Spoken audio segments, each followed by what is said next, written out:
It is impossible to look back at 2022 and not compare how we started the year to where we are now. We're not completely over COVID, but at least we're heading in the right direction. So, A is for able. We're able to go to restaurants, movies, and get together over the holidays with friends and family. That's progress. So here's the list. B is for bounce. Gas prices are at their lowest price all year. Hopefully they don't bounce back up. Remember last summer? These prices don't make sense. A lot of people got hurt. C is for crypto. We could have gone with collapse. I got 10 forks right here, baby! Turns out this Super Bowl ad was on the nose. It's FTX. Even though it was supposed to be tongue-in-cheek. Yeah, I don't think so. D is for delivery. The Pope visited Canada in July to deliver an apology, even referring to the evil of residential schools. E is for Elizabeth. Canada and the Commonwealth lost a queen of 70 years. She was mourned and celebrated. I'm feeling up and down. Sad, joyful. F is for Freedom Convoy. Whatever side you're on, we can all agree it's kind of sad that the part of Wellington Street in front of Parliament has never reopened. G is for Gorbachev. The last leader of the Soviet Union passed away this year, one of the men responsible for ending the Cold War and the nuclear arms race, a Nobel Peace Prize winner, and it was earned. H is for Hurricane Fiona. It battered the Bahamas and then attacked Atlantic Canada. By the time it hit ground here, it was a tropical storm, but it still ended up as the most costly extreme weather event ever for that part of the country. These might as well have been Lego toys.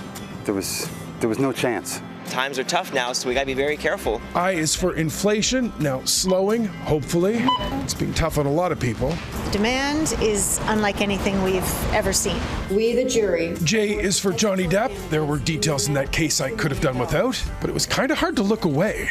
We must find and implement. K is for King Charles. It doesn't quite roll off the tongue just yet. Worst experience I've ever had.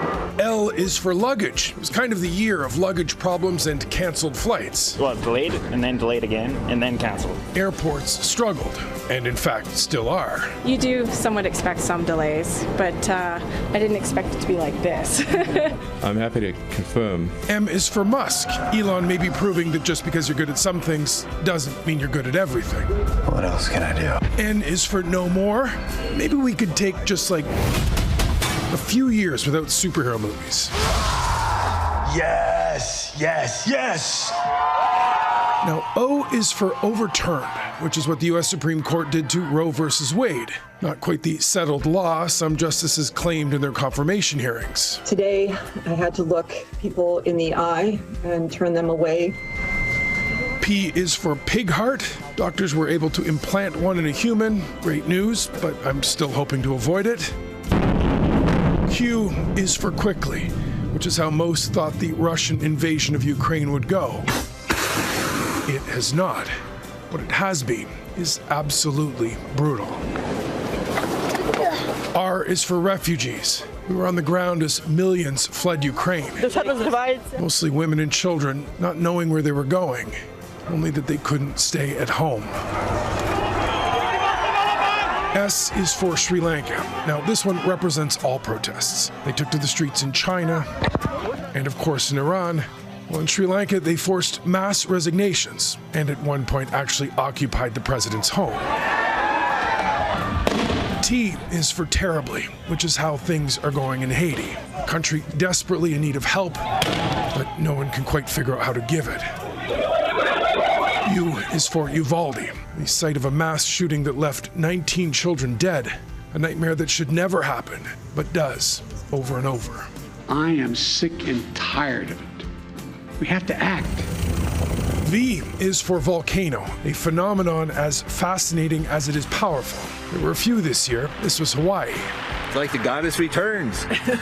Classified documents relating to nuclear weapons were... Now, W is for what was he thinking? There was Trump taking home top-secret documents, Djokovic ending up in detention in Australia after a supposed mistake on his visa application, and of course, the Will Smith slap. I am confident. X is for ex-Prime Minister. UK had 3 different ones in not even 2 months. Hasta la vista, baby. Thank you. And lift off. Y is for yonder, not a word we use often. So here it is. But the James Webb telescope let us look further across the universe than we've ever seen before. And finally, it's usually tough to find something for Zed. Not this year. We'll go with Volodymyr Zelenskyy. He has led his country through incredibly difficult times and become for his people a symbol of courage, confidence, and hope. When you're trying to wrap up a list like this one, he's exactly the sort of inspiration you look for. Happy New Year. And the best of the holidays.